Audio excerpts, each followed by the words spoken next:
샬롬, 믿음, 소망, 사랑, 이 가운데 제일은 사랑이라 했습니다. 오늘 하루도 하나님의 말씀을 사모하고 또 청취하는 여러분들에게 하나님의 성삼위 하나님의 사랑이 충만한 하루가 영이 되시기를 바랍니다. 오늘은 잠언서 30장 1절로 33절의 말씀을 가지고 서로가 나누어 봅니다.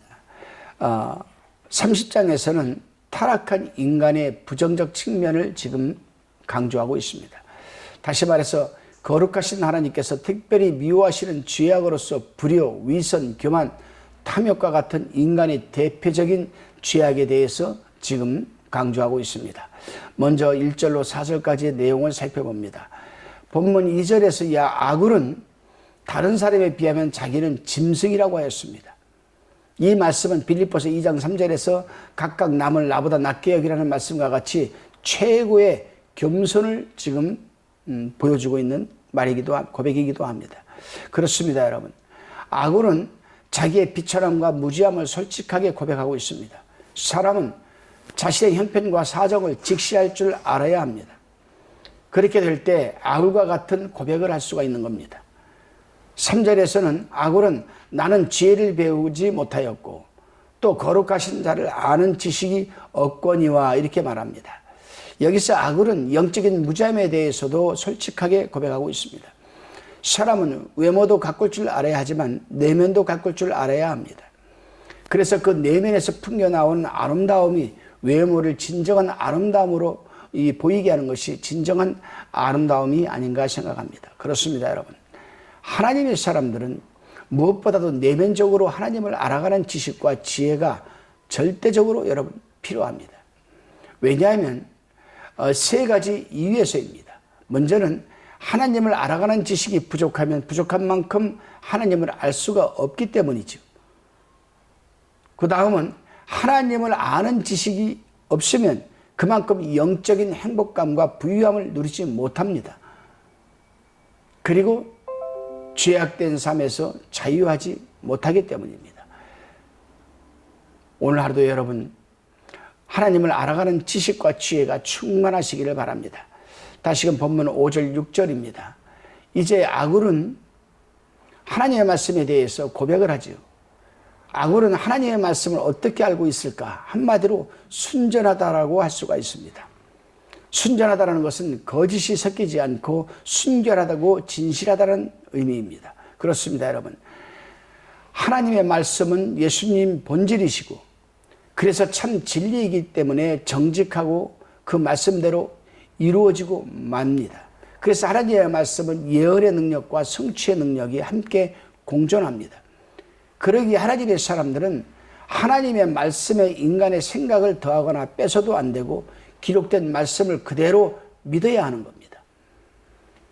여러분, 왜 그렇게 해야 되는지, 왜 우리는 하나님의 말씀을 그대로 읽어야 되는지 잠언서 30장 6절, 요한계시록 22장 18절로 19절 한번 읽어보시기를 바랍니다. 몰지각한 사람들이 성경을 새로 만들어낸다고 해가지고 하나님의 말씀과 하나님의 권위를 다 무너뜨리고 말씀을 변질시키고 왜곡되게 하는 성경을 편찬해내는 지금 전국에 다 퍼져 있습니다. 그 대표적인 것이 바로 여러분 개역개정 성경입니다. 절대로 개역개정 성경을 읽어서는 안 됩니다, 여러분. 잠언서에서 뭐라고 합니까? 너희는 하나님의 말씀을 더하거나 빼지 말라. 너희가 거짓말하는 자가 될까 두려워하노라 이렇게 말했습니다. 우리 조상들이 우리 개역 한글 옛날 성경을 가지고 그 성경을 가지고 우리가 축복을 받았습니다, 여러분. 이 나라가 잘 살게 되었습니다. 지금은 한국 기독교인들이 크리스찬들이 점점 교회를 떠나고 있습니다. 그 이유가 어디 있는가? 저는 교회 성장학 차원에서 생각해 보게 될 때에 성경이 바뀌어지면서부터 아닌가 생각을 합니다. 왜요? 하나님의 말씀이 변질되고 왜곡되니 권위가 없는 겁니다, 여러분. 권위가 없는 말씀은 말장난에 지나지 않는 것 아니겠습니까? 그러니 은혜가 없는 겁니다. 은혜가 떨어지질 않죠.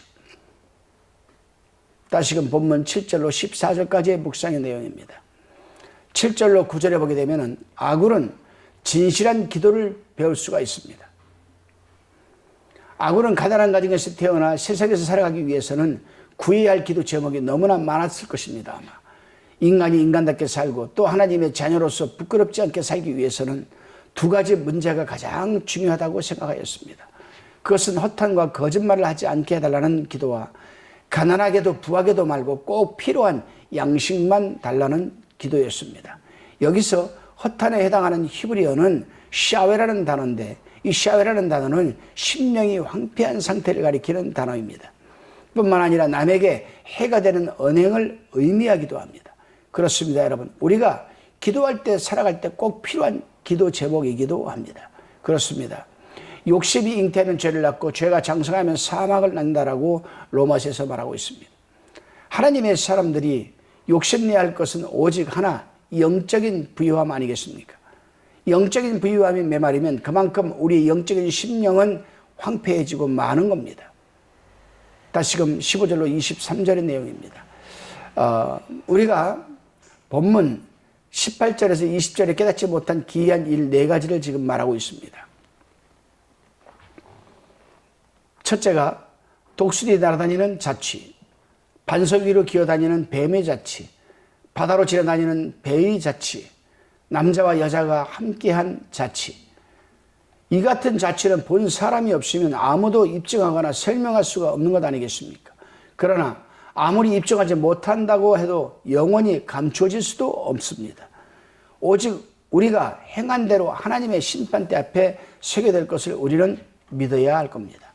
다시금 본문 23절로 24절로 33절까지를 우리가 살펴봅니다. 여기서는 작으면서도 지혜로운 생물도 4가지와 우풍이 있는 피조물 4가지를 지금 말하고 있습니다.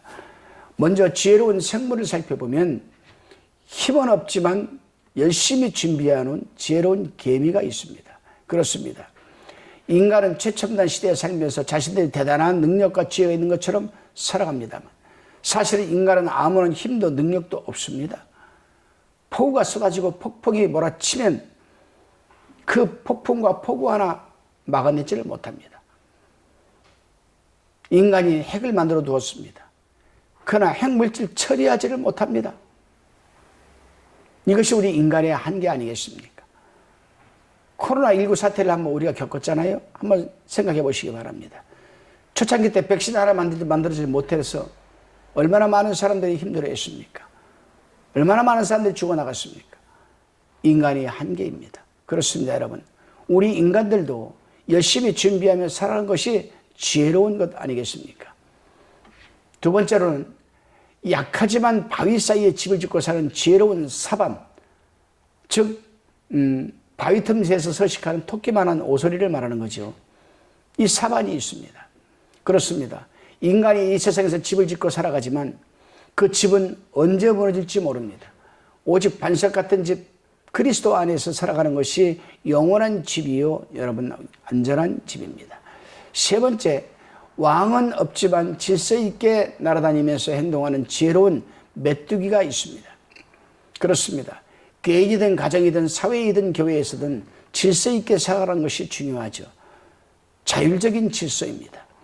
질서가 무너지게 되면 모든 것이 혼란스럽고 질서가 세워지면 모든 것이 안정적이고 살아가는데 평안한 것 아니겠습니까? 네 번째로 너무 작아서 손에 쉽게 잡히지만 왕궁에 사는 지혜로운 도마뱀이 있습니다. 하루에도 몇 번씩이나 모래바람으로 인하여 여러분 이 변하는 뜨거운 사막, 삭막하죠. 이 사막지대가. 거기에 서식하는 것보다 잘 갖추어진 질서 있는 왕궁에서 살아가는 것이 아마도 지혜일 겁니다. 그래서 도마뱀은 왕궁에서 살아간다고 표현을 하고 있습니다. 그렇습니다, 여러분. 질서가 있고 사랑이 있고 변함이 없는 그리스도 안에서의 삶이 지혜로운 삶일 겁니다. 마지막으로는 위풍 있는 피조물 4가지를 말하고 있습니다. 위풍당당한 피조물. 곧 사자와 사냥개 그리고 수염소 왕입니다. 이 4가지는 특성이 있죠, 다. 이 특성은 서로 부딪히고 싸우는 겁니다.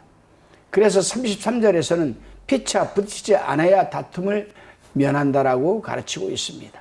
여러분, 오늘 하루도 우리는 위풍당당하지 않아도 좋습니다. 우리가 이웃과 살아가는 삶의 터전에서 다투지 않는 늘 평안한 삶을 영위하는 여러분들이 되시기를 바랍니다. 기도드립니다. 주님, 세상에서 가장 아름다운 외모만 가꾸는 것이 아니라 그리스도 안에서 잘 가꾸어진 내면에서 우러나오는 아름다움이라는 것을 잊지 말게 하옵소서. 지혜롭고 겸손한 삶을 통해서 언제 어디서나 질서 있고 사랑스러운 하나님의 백성이 되게 하옵소서. 감사드리옵고 예수님의 이름으로 기도드리옵나이다. 아멘.